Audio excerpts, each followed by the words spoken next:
What's going on? It's time for another episode of Too Hard for the Radio, transmitting from the future-free state of Greater Idaho. I am the one-armed madman. And from the Badlands of Southern Montana, we've got Nolan 5150 in the house. What's up, man? How we doing? Pretty good. Just been working. Got a pretty awesome bike. I've been doing some cool work too. It's a 2022 CVO Road Glide Ultra. It's it got pretty built out by some shop in Arizona, and then it came up to us with some clutch issues, and we had it a few months ago, trying to figure it out. A couple other techs looked at it and whatnot, but came back and had a pretty major issue. The transmission input shaft spun in the clutch hub, so it was just all all messed up. But so the guy, it's like raked and stretched. It's got air ride suspension front and rear, a bunch of fiberglass work stretching out the bags and everything. Road glides usually aren't my cup of tea for the most part, but this thing actually looks pretty badass. But it's so I wound up putting a full Baker race transmission in it, and a Barnett clutch, and it's been quite Some people have way too much fucking money. Man, that thing's got to be $100,000 over $100,000 easy, at least over $120,000. Oh, easy. Wow. Because my number was 100. I was just looking at it. I was like, 40 new. Then starting to like hear all the shit you put in. And I'm just tacking on another 10. And I was thinking 100, but man, 120, that's nuts. Well, how pissed would you be to spend that much money on a bike and then have something go wrong with it? Oh, it's frustrating, man. And I mean, you know how that stuff works. He's been super cool, and he definitely obviously has the money to spend. If he's been super cool, then he really has way too much money. Yeah. Because I would not be super cool about this. I'd be like, somebody from corporate needs to call me immediately. Well, yeah, that's the problem that you get into when you start customizing stock bikes like that. You can pretty much kiss any kind of like warranty backing out the window. For sure. That's interesting. Go ahead. He put a crate 131. I don't know if it was a 117. I would bet it was a 117 at first, but he put a crate 131 in it, and it's it's why not crazy, just build man. a custom bike?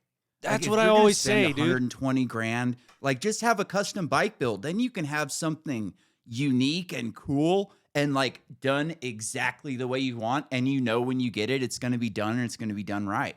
You don't have to, like, no offense, but like if I'm spending $120,000 on a bike, I don't want some asshole like you working on it. Like I want somebody who's like, again, no offense, like you're probably a great mechanic, but if I'm spending $120,000 on a bike, I want Jesse James or some real fucking bike builder to do my bike. And like that's something I've been bugging you to get into, like since you started working at this job, because you've got the perfect avenue to sell it. Like you can start, like you said, find that bike that you wanted recently, and you just keep throwing parts at it, and slowly but surely the thing starts to come around, and then you run into a guy like this and go, hey man, like next time you want to build a bike, like check this thing out. Like, why don't you give me some money and let me build you a fucking bike? Oh shit! Buying something else that somebody else can buy, And again, like if you're gonna spend $120,000 on a bike, like I would not want any part of that bike to be production. Like I don't want it to look like any other. What was it? A Road Glide? I don't remember. I don't want it to look like any.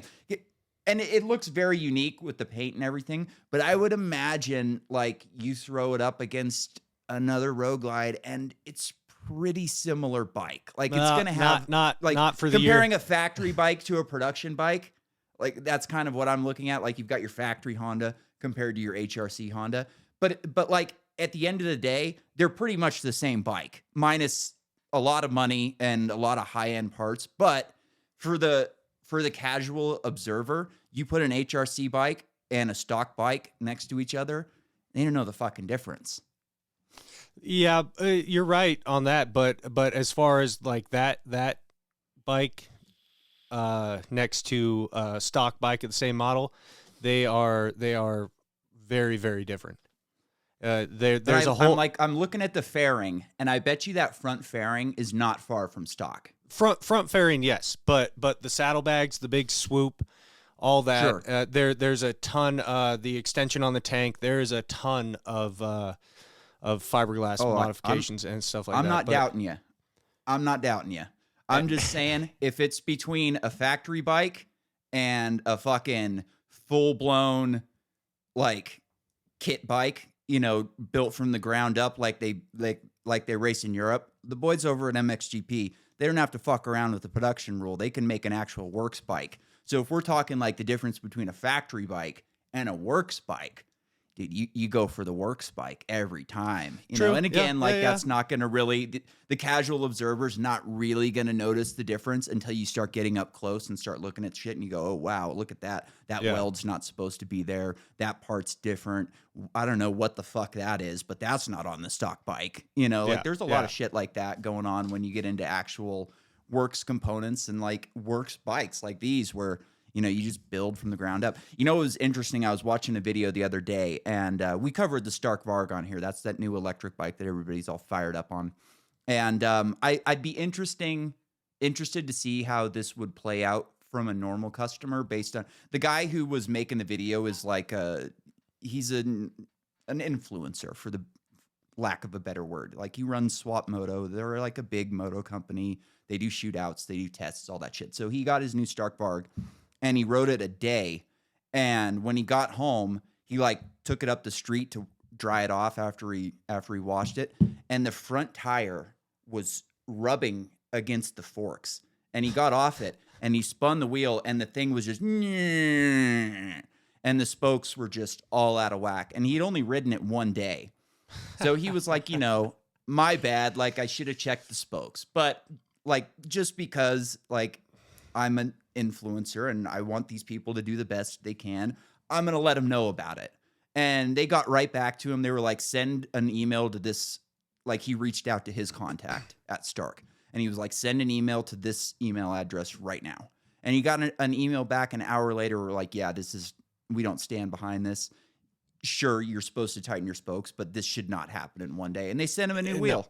Not in one day for sure. And a lot of in my experience, a lot of manufacturers will stand behind stuff like that. And I've always been of the opinion that factory QC standards should be generally a little bit higher than they are. I've seen more than my fair share of shoddy work come out of factories.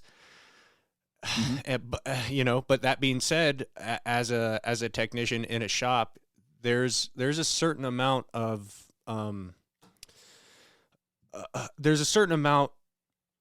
quality that you should be able to rely on from your factory. So certain things, like I said, stuff happens when there's humans involved, especially, but there's and machines. Yeah. But so like Triumph, their new bike, they're building it all in-house. Like they source out a couple of their components and shit like that, but like engines, chassis, final assembly in-house. Yeah. And hand welded frames completely. They said that they found through trial and error that hand welds are better than machine welds. So every one of those bikes is going to be hand welded. And I didn't know that. Like that's just something I didn't know. I figured a machine's going to do it perfect every time. Yeah, but not the case. Apparently. You saying that hand welded frames like that definitely gets me semi wrecked. Gets you a little hard. Oh yeah, gets you a little bit hard. I thought that was fucking cool. And dude, they're doing all their engine components and transmissions in house in their own factory. You know, that's something that the Japanese and the Austrians haven't done. And like the fact that this bike has Yeah. come in and is a top 3 bike in its first year is just crazy to me. Well, I that's a heard an diff interview with their top guy where he was saying we could have released the bike last year. Like the Yeah, bike was for this sure. was the bike last year. Like everything about the bike, nothing has changed since last year. We know that it was as good then as it is now. We just had to make sure. Yeah, and then doing it by hand and doing it the absolute best way, it takes motherfucking time, man. Yeah. Dude, I haven't heard one bad review on the bike. I haven't heard anybody complain about any aspect of the bike. Like every aspect of the launch got handled perfect. Like they were saying, you know, they were wine dined in 69 like nobody's business, which, you know, can always skew the the results a little bit, but unanimously, like everybody loves this bike. And like if you had asked me when I first heard about the bike a year ago, or maybe whenever we first heard about when we first started reporting the bike, if it would be a top 3 bike in its first year, I'd say no way. I'd say it's going to be a good bike because Triumph's not going to, you know, put out shoddy shit.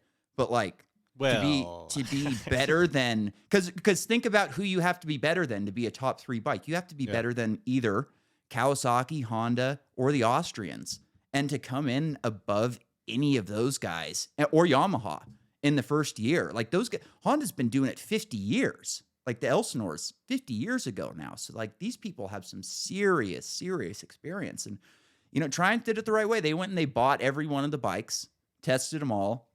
They started building frames around like the Yamaha engine. They were like, okay, we like this Yamaha engine. Let's build a frame around it and see if we can make it, you know, handle better. And, you know, actually, we like the way this KTM engine does it. So we're going to build one around that. And they test them both and they find, well, the KTM style engine works a little bit better with this.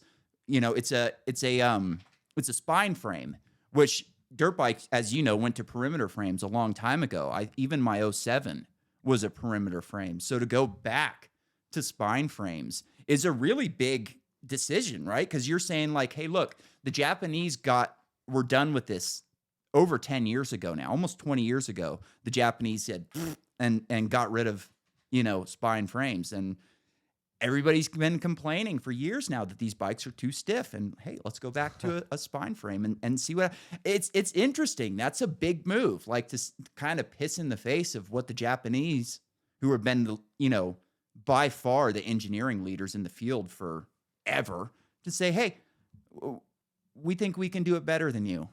And it seems like they have, because every review that I've seen just raves about how the bike handles and how the feel is, and it just feels planted to the track and nice and smooth, and you don't get any of that harshness in your hands. Like that was just always a nightmare for me trying to get the suspension set up, so you just didn't feel everything in your hands. And yeah, it's interesting, like looking back now, a lot of the things that I did probably gave me more of that feeling rather than less, yeah, because everything back then was made to make the bike stiffer.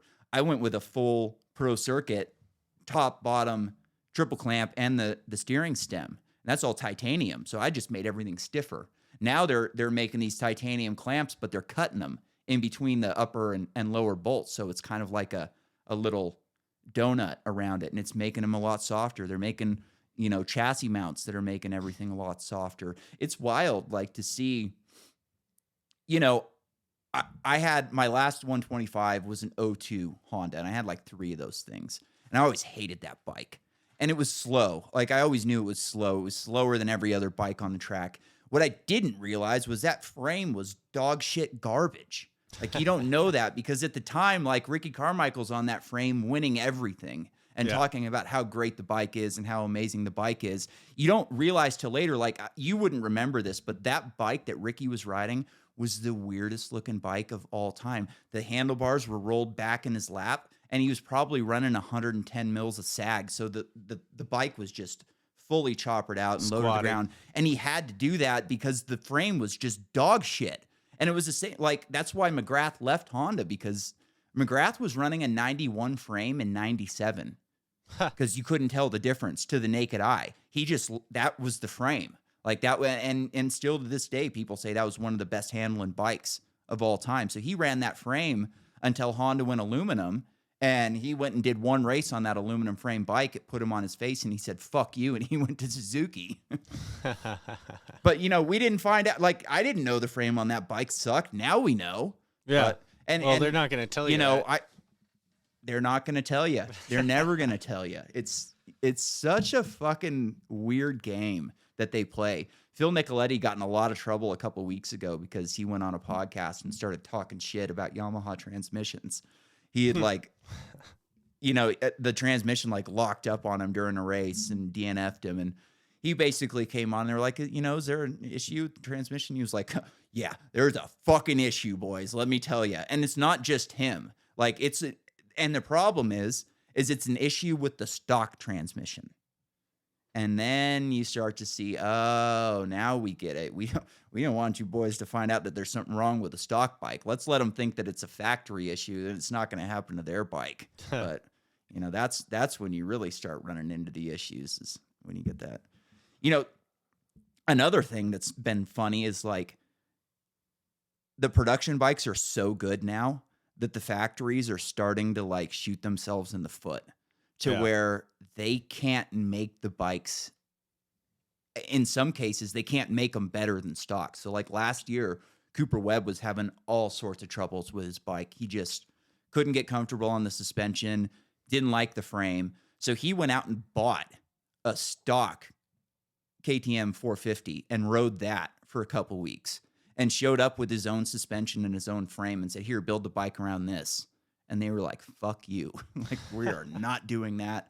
Not chance. And it's so weird because you would think you would go, hey, look, guys, on the broadcast, you could say, hey, look, Cooper Webb's been struggling all year, couldn't figure it out. The factory couldn't figure it out. So he went out and bought a stock bike and found out that, the stock bike is actually better than the factory bike that they're putting out now. And that would sell more bikes than anything the factories could ever do. Holy shit, the guy had to ditch his factory bike for a stock bike. Maybe my bike's not that bad and it's just me that sucks, Yeah. But they couldn't have it. And he left the team. And after that, they went back to 48 millimeter forks and they changed their frame. Perfect. But now they've got the frame that Coop wanted. They've got the suspension that Coop wanted. Everybody else is killing it on the bike except for the one guy who was killing it on the bike last year, can't stand the bike, and they won't let him run the old shit. It's just such a weird fucking game that they play. I don't get it. You got to wonder at a certain point, in that race mentality, you would think that the race team would be smart enough to do the testing like you were saying Triumph did as far as experimenting with the different frames and different engine platforms and everything like that. It seems like a side effect of just constantly wanting to improve on something that doesn't fucking need to be improved. Sure. When I said they're too rigid, I didn't mean the frames. I meant the companies. Honda, Kawasaki. The Japanese are far too rigid for something like that. They do things the same way that they've always done, and you cannot tell a Japanese engineer anything because they are the best in the world. They're probably and it's hard the to argue descendants with of them because they are. They're probably the descendants of samurai. Yeah, exactly. So, I mean, if one of these guys, if you design a new bike and you lose the shootout, you got to commit seppuku. Yeah. Your suspension did not work this year.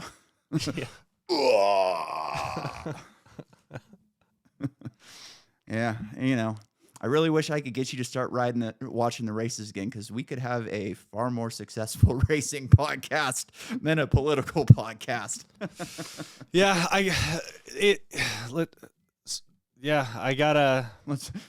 gotta nail it down a little bit. Yeah. Let's just say my schedule has just recently severely opened up. So I got a lot of fucking free time right now. All right. So. Well, if we didn't lose anybody, let's just fucking get into the rest of it. I decided last week I've been doing so much fucking editing. Editing sucks. I didn't realize how bad the editing was going to suck. It takes forever. It takes forever to upload shit. It takes forever to clip shit. I'm not editing the videos in again until somebody asks me to. How about that? If somebody is watching and you put in the comments, I'd like to watch the videos again, I'll fucking do it. One person. I don't care. But until that happens, until I get an email, until I get an actual person telling me to do it, I'm not going to waste my time anymore because it kills my fucking data. It wastes my fucking time. And nobody seems to be watching. So I'm done doing that for now. Hey, what about, that seem dude? fair Hey, to man, you? you gotta. That's just really insensitive, man. What about all those Russian troll farms that are gonna miss Yeah. watching our fucking videos? I think all of our downloads go to the CIA anyway. So if I'm cramping the CIA style, good. Fuck you. Go look up the videos yourself, you dickheads. Nobody likes you anyways. All right. Well, let's it's been another big week in Bitcoin. I mean, nothing not like last week, but we're if you don't adjust for inflation, we're at an all-time high before the halving. Never would have thought. Even 2 weeks ago, I didn't think that was going to happen. My buddy, do you think we're going to hit it? I was no. We're at like 50K. We got to go to 70. Like there's no, not before the halving. It's just too freaking quick. I was wrong. So let's start off the week with another one from Mr. Portnoy. Bitcoin's at 65,000.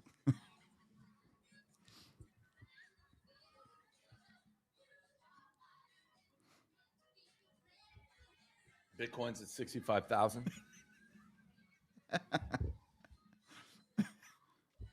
That, you know what we're going to end up having?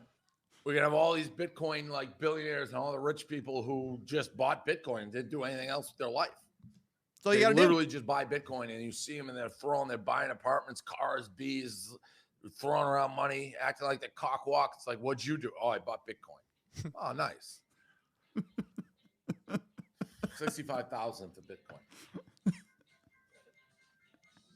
Bitcoin. He's so pissed. Bitcoin depresses me. Like I respect it. I don't know how I haven't made $1 billion on Bitcoin. And I've made nothing. I've lost. I'm the only guy. How do you lose on Bitcoin? How do you lose on Bitcoin? How do you be behind on Bitcoin? I am. I don't know how. How do you believe in Bitcoin? And the Michael Saylor, the price you get, the price.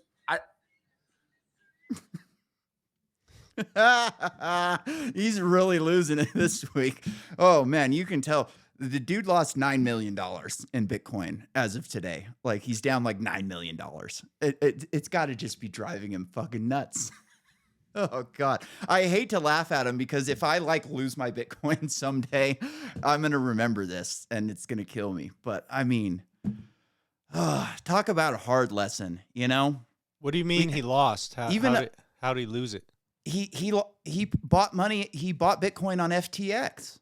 Oh, Sam Bankman-Fried. And when they went up in smoke, he never had that money. Like there was numbers on a screen showing that you have Bitcoin in an account. He didn't have that Bitcoin in the account. Fucking SBF stole his money and gave it to the Democratic Party for gender studies. There was no money in that account. Like maybe if he would have tried to pull it out, they would have had to give him something, or they might have slipped. I don't know. Like depending on how much it. But this is what happens. That's you crazy. Can't and this is the realization when you realize it's not. This wasn't something that was a Bitcoin thing. You give anybody your money, you're trusting them. If you give your money to Elon Musk by buying Tesla stock, you are putting your faith in him. What happens if he dies in a Tesla tomorrow? You're putting what your money happens in to your him. money? Yeah. Yeah. You are buying stock in Elon Musk, not a company. Because if Elon Musk dies in a Tesla tomorrow, or in a rocket, or if somebody shoots him, doesn't matter who takes over that company. It's not going to do shit, because people who buy Teslas aren't buying a car. They are buying an image. They are buying a rolling billboard that says, I am a good person and I love Elon Musk. I trust him. Like there's two different types of Tesla. There's the signaler, And then there's these Elon guys who I trust in him. He's everything he does. The stock's going to the moon. I was listening to Tim Pool the other day, and he was bragging about how great his Tesla stock was doing. And then he brings up the year to date, and it's up like 2%. It's like, wait a minute, your stock's doing shit. Like it's barely covering inflation, if it is even covering inflation. You know, I got a buddy who's a drug dealer. This is not me. We're not talking about me here. I'm no longer a drug dealer. And he's a Bitcoiner. And imagine if you go to prison for selling a plant that's going to be legal in a couple of years. The only thing that is safe is your Bitcoin. That's it. They will take everything from you and you won't get it back. They'll seize your bank accounts. They'll raid your house and take your gold. If you've got your Bitcoin hidden and you've got your keys hidden in a good way, that is the safest bank you can have. Unless you fuck it up, you are in control of your money. You cannot be in control of your money in any other way unless you're buying like gold.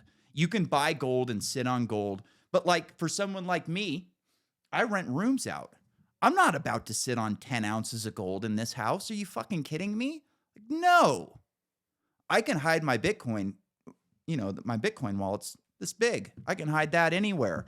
10 ounces of gold, you're talking a shoebox full of gold. Like, I can't put that anywhere in my house and feel comfortable that, like, an old tenant or a current tenant, none of my current tenants would, but, like, an old tenant, like, coming in and robbing me blind while I'm out of town or just gone for the day.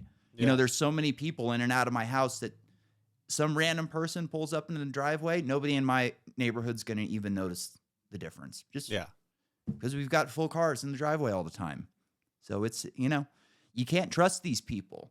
You can't trust these people as far as you can throw them. And that's why I put my trust into fucking Bitcoin. And you can't hide your gold as far as you can throw it. That's definitely true. All right. So we were going to do this last week, but we ended up BSing a lot about your school and everything. So let's like kind of learn a little bit. Pomp's on Fox Business here talking about the Bitcoin ETF. With me now, Pomp Investments investor Anthony Pompliano. And ironically, you talked about this being the driver of the next leg up. You just told me because Pomp's very slick. I'd like to add he does something that's called what's it called? Like code switching. That might be it. He changes who he is depending on who he's talking to. Huh. So when he's talking to Andrew Schultz and the boys on the podcast, he's talking all fucking street and kind of fucking gangster with it. And then when he goes on Fox Business, he's nice and tight and businesslike. And like typically, I don't like it when people do that. But for a financial guy, very useful. But very useful his because content, you can explain things to people on their level. His content is the same. He's just like, trying to. He just kind of changes who he is a bit. Like here, he's in a suit. He's straight laced. When he speaks goes the on lingo. Andrew Schultz, maybe he's a wearing salesman. a fucking hoodie. And he's got his sneakers on. Exactly. He And relates. all these guys He are salesmen relates to some extent. Exactly. And I like that about him. Most of the time, I don't like it. Like when AOC or Clinton does it. It's just disgusting. When he does it, you're just going, all right, spit some facts, brother.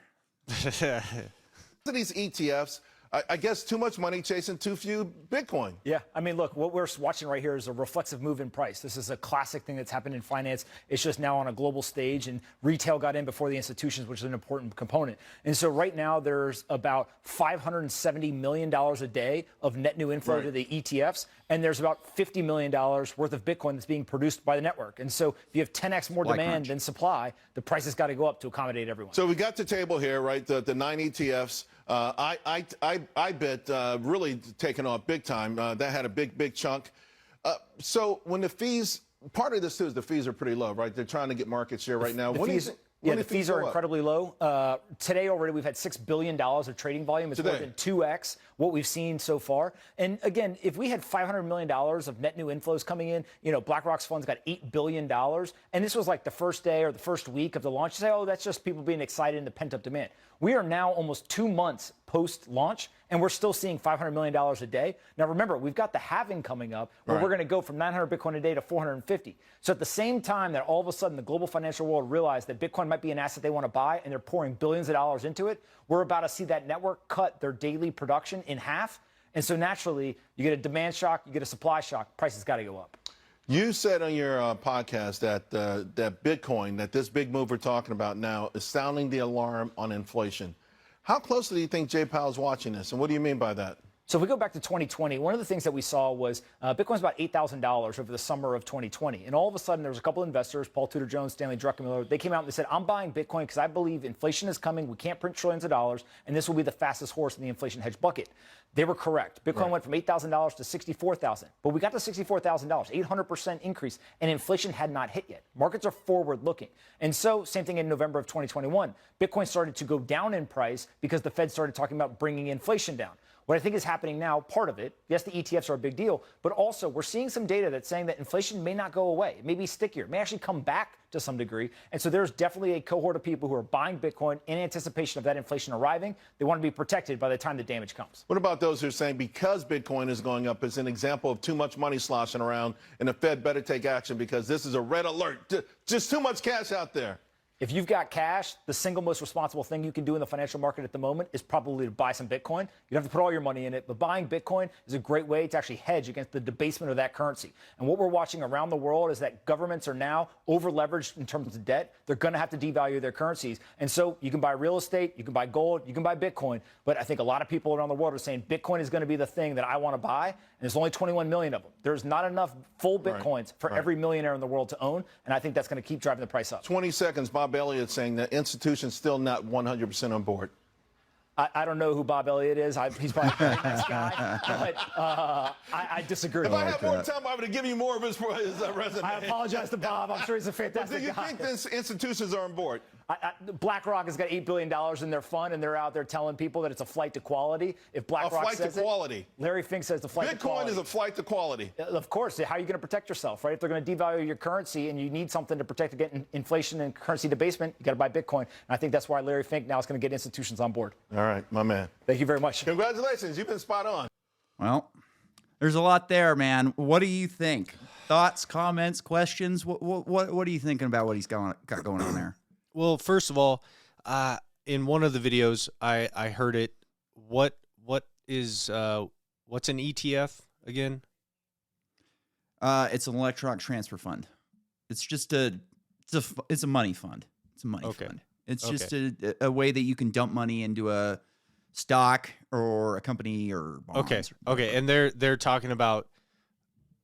Were So they talking about essentially projected ETFs of big companies? Because they mentioned BlackRock. So is this just like a number of what BlackRock is intending to invest into Bitcoin, or is it what they have and are investing? This is them opening up a window for normal investors. And when I say normal investors, I don't mean me and you. Me and you have the ability to use that ETF, but typically like for Wall Street. So this is a way they're gonna offer this ETF. They're gonna say, okay, you can buy into this ETF. It's a Bitcoin ETF, and we're gonna charge you however much per share. So like I'm in Grayscale, Ethereum, and Bitcoin ETFs with my money guy, which I need to get out of that. Like he's bothering me by getting into that. Keep getting into that. Like I gonna hold my own Bitcoin. I don't want you holding Bitcoin for me because I don't want to pay you for the fucking Bitcoin, essentially, right? So this is a way, like, for people that don't want to hold it themselves, they don't want to deal and are with afraid it. of they're afraid of Coinbase, they're afraid of KuCoin and Kraken and all these other fuckers. You've got BlackRock, you've got Larry Fink. You can trust us. They're like, give me your your money. Give us the I'll money. invest in Give the us Bitcoin, the money. and then I will issue your fees. profits. Yes, I will take fees off of that. And he was mentioning that the fees are really low in this, which they are. They're getting people into this because the more money they get into it, the more they're just going to rake in. And well, the stat that I really love is when he said, there's 21 million Bitcoin. If every millionaire in the world decided today that they wanted to own one Bitcoin, it couldn't happen because there's just not enough. There's are only so many in circulation. There's still so many that needed to be printed. And there's a lot of them that have just been lost over time. People, early on, people lost them. People didn't really know what they were doing. So if every millionaire in the world decided to buy one Bitcoin today, the price would just skyrocket, because there's certain people who, there's only so many new Bitcoin coming onto the market per day, right? Yeah. So you're going to be able to buy those through mining. You'll be able to acquire those through mining, or you can acquire them by buying it, right? The more you buy, the more the price is going to go up, because say you want to buy it today for 66,000, there's only so many orders in place for that 66,000 number. Once you get through with those orders, the price goes up and it stays there. And then it's again and again and again and again. And there's going to be people who are going to have stop losses of hundreds of thousands of dollars, but you're going to get to a point where people are just going to go, no, I'm not selling it. And there's nothing they can do about it. You can't steal it. You can't, pay less by going through somebody else. There's nobody to bribe. There's nobody to shut down. It's a decentralized system. You can't just go, hey, Larry, we don't like this. The government, hey, we don't like you doing this. This is really hurting us. You can shut down Larry Fink, but you can't stop the Bitcoin. Yeah. Those people who saw their gains for however many years this thing will be live, until when and if the government decides to come after them, and I don't think they're going to. It's a real fucking mess that they've put themselves in, to where they're the hammer and they're the, we're nails. But there's no nail for them to hammer in this situation. They can try and hammer every one of us individually and watch our bank accounts like they want to do with the IRS, bringing in more agents to watch more bank accounts, that's using the solution. AI to scrub Yeah. every purchase that we do. They can do that, but they still can't fucking take your Bitcoin. If you're holding it yourself, you've got it your self-custody. They have to come in and physically torture you and find out where it is. That's the only way they can get it. If they come in, tie you down, and pull out your fingernails, and you tell them where it is, then you're fucked. And you can't. There's no way to protect against that, right? If someone's willing to do that, only you're just fucked. if you give Unless it to you somebody. like it. It's like, God damn it! Why is he coming again?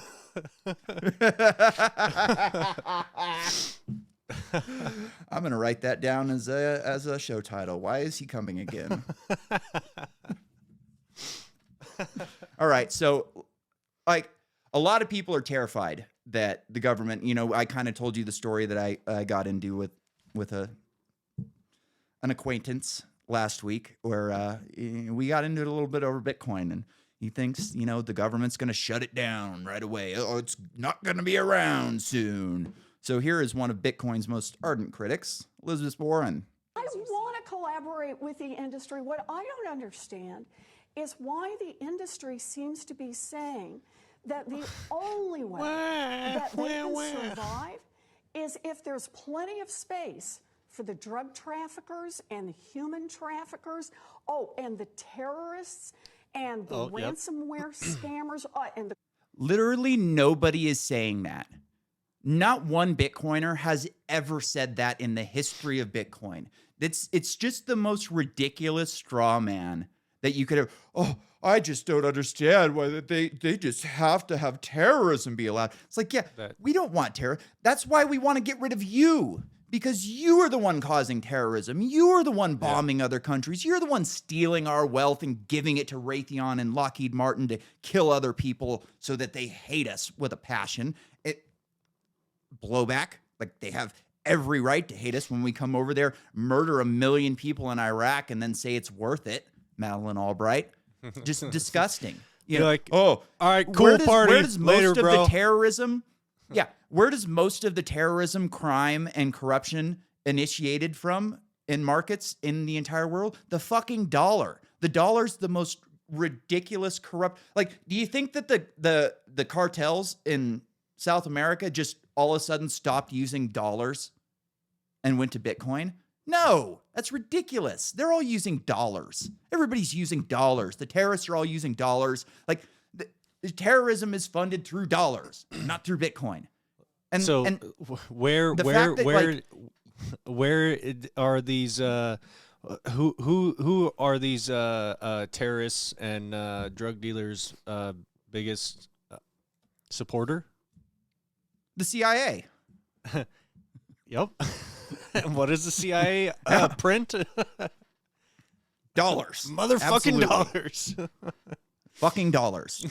It's wild. Like, oh my God, the crime. That's like, Do you think if we just got rid of all the Bitcoin today that crime and terrorism and corruption and rape and murder would stop? It's like, no, that's older than the dollar and it's going to be around longer than the dollar. that's like the simplest connect the stupid. dots thing ever. Is like, but It's so, so many, stupid. it's and like, show me one person who has ever said that. Ever. yeah. Like, you can't because they don't. And then Here's you what just it's get really about. you get all these sheep just listening to that chick whine. and we're gonna get to that in the Okay. next. We're gonna get to that in the next video. Scammers and the rogue nations, North Korea, that is financing about half of its nuclear missile program with crypto. That's bullshit. But all of that has to be left open. You know, How the fuck do we know what they're funding their nuclear missile program with? We don't fucking know. And do they even have a nuclear missile program at this point? I know they've launched a couple from here, but like they've been built. If they were building if they're building nukes, and they maybe are, maybe they aren't. I don't know. They've been building them for a whole lot longer than like cryptocurrency's been around. Bitcoin, like 2014. Like if they Bitcoin- started working on a nuke in 2014, they wouldn't be done with it yet. It's fucking stupid. if we don't regulate Bitcoin, Hater. then they're Yeah. gonna get the nukes. North Korea is going to take over the world. If we don't regulate Bitcoin, Vladimir Putin and Kim Jong Il are going to invade Long Beach. We got to stop them. You know, I They're mean, madmen. They've got some- cancer. They're going to die sometimes- soon. They have nothing to live for. They're communists. He's going to make the SSR world of commies. Is that what, you want Star Trek? Is that what you want? I didn't think so. no, I kind of, you know, I kind of in think our I financial think it would be cool to go party with Putin, at least once. Yeah. You know, I bet he throws Tucker down. seemed to have had a good time. I bet Tucker had a great time hanging with Big P, P Daddy, P Diddy. Yeah. system, pretty much everybody follows the same set of rules. What? Pretty much everybody follows the same set of rules in our financial system? Are you fucking crazy? Like, have you looked at Wall Street lately?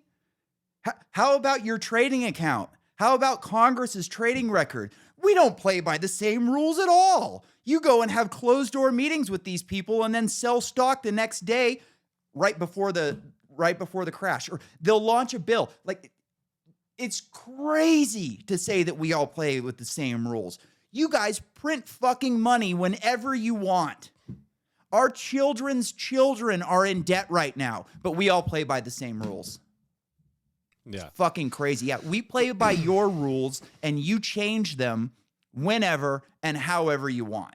That's what the rules is. That's how the game's played. He who has the gold makes the rules, right? Golden rule. I'm talking banks and credit unions and credit card companies. Oh yeah. gold Banks, they traders follow the and same rules as us. stockbrokers. Oh, if I borrow $10 from you, can I go and loan out $100 with that 10? No, because I don't have $100. I have 10. But if you go give your bank $10, they'll loan out 1,000 for that. So again, like whose rules are we playing by here? Like, can I start fractional reserve banking? That'd be great. It's just unreal. Private equity now has to follow the rules. Precious metal dealers, Venmo, Western Union, She's laughing. but not Yeah. crypto. She My was view of laughing the 'cause they got world Venmo. is Same kind of activity, same kind of risk, should have the same regulation. I'm not looking for fancier regulation for them. I'm not looking for anything tougher for them. I just want a level playing field here. I just want my cut.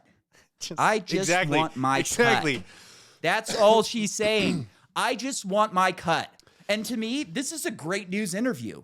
Because if Yeah. this is our most ardent critic, if this is the woman who's got the biggest heart on for Bitcoin, if all she wants is her cut, fine, take it. I don't care.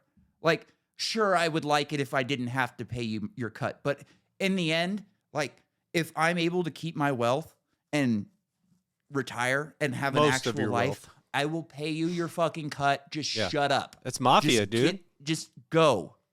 That's all it is, right? Like, Yeah. it has nothing to do. And she's just using this terrorism and crime and corruption and rules. Scare words, dude. Scare So words. she can fucking Yeah. get her cut. Exactly. Let me scare you, and then let me tell you that I will protect you Yeah. from these horrible Like, oh, terrorists you and know, criminals. it sure all be a you have shame. to do is give me a cut. Like, hey, Tony, it'd sure be a shame if, somebody came in tonight after midnight and, Yeah, whacked you on the fucking head. set your deli on fire. Then, or you can. Yeah, gave your wife the old kaput. the. It's just so to me, like, for the person who I got in an argument with, who's going, it's gonna be gone soon, if this is who you're worried about, great. Like, Yeah, no it's skin never. off my It's back at all. there's. Like, It's never if gonna you're be gone. like lose, if you're gonna lose money because you're scared of her, that's on you, man. Like, that's on you. I am not fucking scared of this woman. If like okay, I can keep my dollars and what? Have to pay half? and have them That's constant and have them constantly Their cut is half. be devalued. Yeah. I'll take the fucking gains and pay you the 10% cut when I sell. Like, whatever. Yeah, yeah. What? If that's how it's got to be to get normal people into it and displace the dollar, because as soon as the dollar's gone, that cut's gone. We displace the dollar, we put these people out of business. Goodbye to their cut. And if you're smart and you do the right things with your Bitcoin, you're not going to have to sell it So Riddle, until they no longer require a cut. one question. I can't remember if I've asked this before, but so obviously Bitcoin is digital. So in the hypothetical chance that there is some sort of whether it's like nuclear worldwide fallout or whatever the case may be, you're asking. it being electronic. So what's to safeguard Bitcoin in like that kind of scenario? All right. First way to answer that question is this. What happens to everything else? Gone, right? So anything digital is gone. Your bank account's gone. Your stocks Yeah, are gone. yeah. Your bonds are gone. Everything's gone. And it's on them to bring it back the right way, right? So you're dependent on them getting the internet back up and restoring everything in the right order, which I have zero confidence in. As long as one node survives, one computer node that has the protocol that has the blockchain on it, it can be rebooted. So as long as one That's computer pretty cool. survives, the Yeah. network's right back up exactly the way it was. And who knows what that does to the price. I'm not saying that it's just going to come back up and the price is going to be, Well, at that point, like at everything would have yeah. to have an equilibrium and we would have to find out what money is. at And that- and at in that that point- circumstance, like At that point, you the hopefully strongest invested money will some- survive which would in gold. probably You be want some gold and silver too. well. I mean, I think it would start with bullets. And Sure. then- Yeah. Ammo. Ammo and food. But you're going to Yeah. want some gold and silver too. Because in a Oh, yeah. situation like that, like I'm writing a book about an apocalypse where the power goes out. And that's actually one of the main parts of the book is like, what is money? And we're going to get into that clip here later on about what is money. This might be a long show, sorry, but we should get through this stuff because it's important. All right. But like you would have to discover what the best currency is. And that would be based on individuals' human action. What do we think is the best way to exchange money? And it would probably start out with gold and silver, jewelry, shit like that. Things that are usable, ammo. But Yeah. at some point after things start to come back alive, you're going to have to find what the best currency is. Not just what you've got on hand, but what the best one is. And as long as you can bring the computers back, Bitcoin's got an opportunity to be in that fight. So it's It's an interesting, it's the most powerful computer network in the world. It's a distributed network. It's completely decentralized, and it's the most powerful computer network in the world. You know, another question that people always, what happens if somebody hacks it? Well, right now that's impossible. It would take every computer on Earth thousands of years doing a brute force attack to crack your Bitcoin wallet. Even like coming up with it by mistake, like on accident, is so unlikely that it just can't really happen. It's 26 random words, and you have to get them in the same order, right? So it's just unbelievably difficult to do that. And say quantum computers come on, and maybe they've got the capability to do it, but quantum decryption is going to be just as good as quantum, hacking is. Like they kind of develop in parallel. So you're going to be able to decrypt it with quantum decrypting just as fast as they can brute force attack you. So I'm not worried about that at all. And also, like, I think quantum computers is kind of a bullshit, like pie in the sky. I don't think that we're going to get them anytime soon. And I don't think they're going to be as good as people think they are. I doubt that they're going to be very useful. Like, you're going to be able to use them for massive, science projects and calculations and shit. But like for the normal consumer, me and you, it's going to be completely worthless. All right. Let's, Donald Trump made a Bitcoin statement, and let's hear him. It has its own push into the Chinese digital currency. But isn't the next logical step for you to embrace Bitcoin? Because Bitcoin obviously is decentralized. The government can't get its hands on it. What about Bitcoin with all the young people, including African Americans, who are very interested in it? Well, a lot of people are doing it. I always liked one currency. I call it a currency. I like the dollar.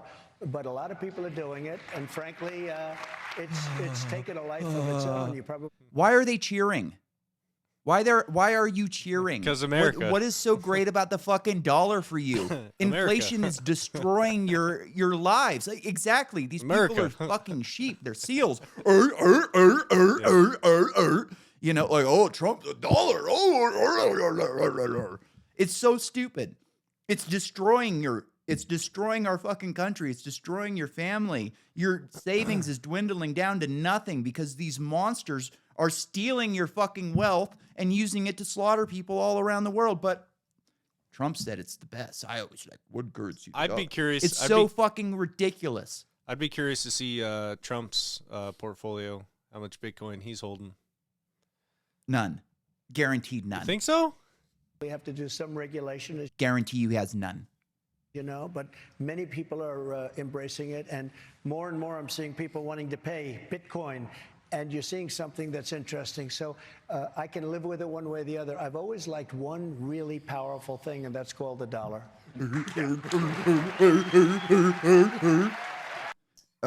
I'll tell you why he doesn't have any, because he's gotten rich on the dollar. You know why he likes the dollar is because he's in on the scam.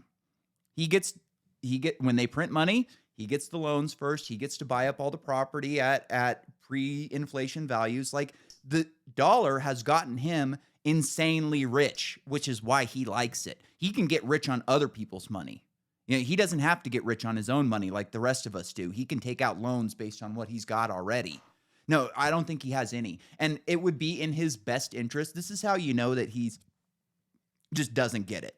Because it would be in his best interest to go, hey, look, let me tell you something about the dollar. It's destroying your life. And here's why. The Federal Reserve prints out of control, and it's just debasing your currency. Every time they print more money, everything gets more expensive. Your gas at the pump, your groceries at the store, your school for your children, like everything goes up. And there's an off-ramp for that. And that off-ramp is Bitcoin. And as president, I'm going to bring you into the Bitcoin world. And it's going to get us away from these monsters. It's going to end these endless wars. How can you have NATO and how can you have all these massive wars if you actually had to tax the citizenry for everything every year? You couldn't do it if you didn't print the money. So he could easily come in and be like, I'm going to lead you on the path, the yellow brick road to Bitcoin land. And he could be a hero, but he doesn't get it. Well, that's what I'm saying. And that's what I'm the saying. only Maybe thing that gets maybe because obviously he's got the inside track on a lot of financial shit, and yeah, he's rich as fuck. But that's what I'm saying.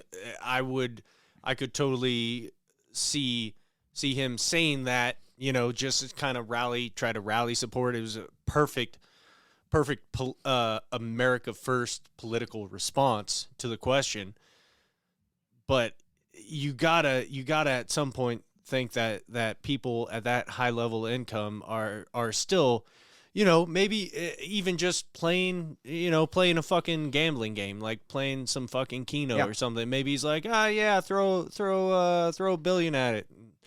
Let's see what happens. Whatever. I don't think so.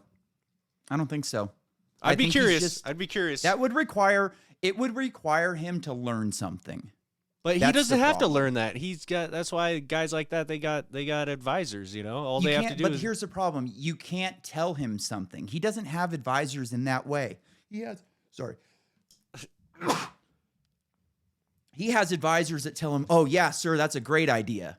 That's what his advisors But are dude- doing. They're dude- not telling him, dude's "Hey, like- look at this. yeah, Hey, look at yeah. that." That's the only thing that gets me hard about a Trump presidency is if he puts Vivek in as his VP and Vivek can kind of school him on this shit. If he can give Vivek 1 hour a week to just kind of get him into gear on the Yeah. shit that he should be paying attention to, like that could make a big fucking difference.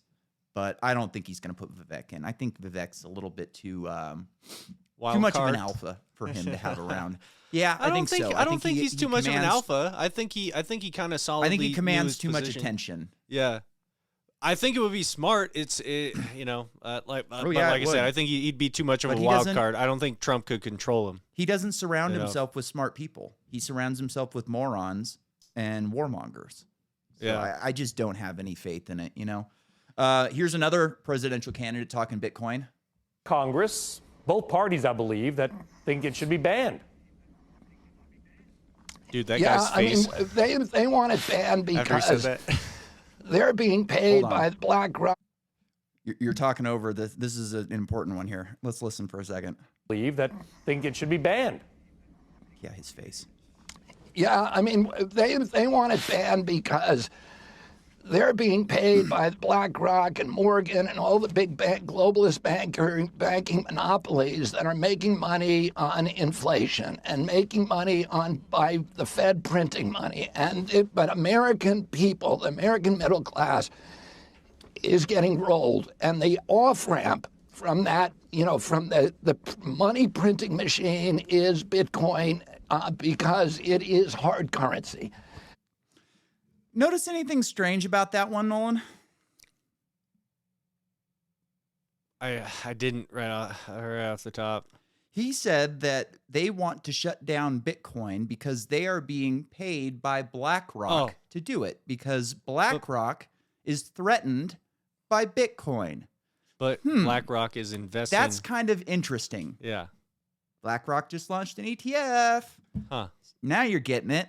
So, is this guy jumping on the Bitcoin wagon? Or does he actually believe in it? Because if he's not even paying close enough attention to know that BlackRock launched an ETF 2 months ago, this is a recent interview, and this happened 2 months ago. It tells me that he's jumping on the bandwagon and that he's not really serious. I wouldn't be surprised if he has one Bitcoin. I cut out the part where they were talking about that he says he holds Bitcoin and that his kids are happy about it. How much do you have? You've got $100 million. How many Bitcoin are you holding? Tell me. Say, hey, I believe in it so much that I've got 10% of my portfolio in Bitcoin. Now I'll listen to you. But I think that, no agenda's been on him since the beginning that he's an op, that he's an inside guy, that he's just pushing the message. And that kind of makes me on that same page. He fell apart for all the reasons that we liked him in the beginning. He fell apart on all of those, like the war in Israel and Gaza. He's just horrible on that. He's just terrible. No different than Nikki Haley or, Hillary Clinton or any of these monsters. He has the same fucking position as they do, which is just unreal. So we'll finish up with this real quick. Okay. Go ahead. No, I was just gonna ask that because I gotta piss. like, Yeah. Peter Schiff's been taking losses. He just can't stop. Bitcoin is approaching. This is from. You know what? Fuck it. Let's just get out of here. can go take a piss. We can talk Bitcoin. Hey, this shit I Yeah. I want to keep talking. Yeah. Not right now, but we'll talk. We're in We'll the talk more. orifice. We'll talk more Bitcoin.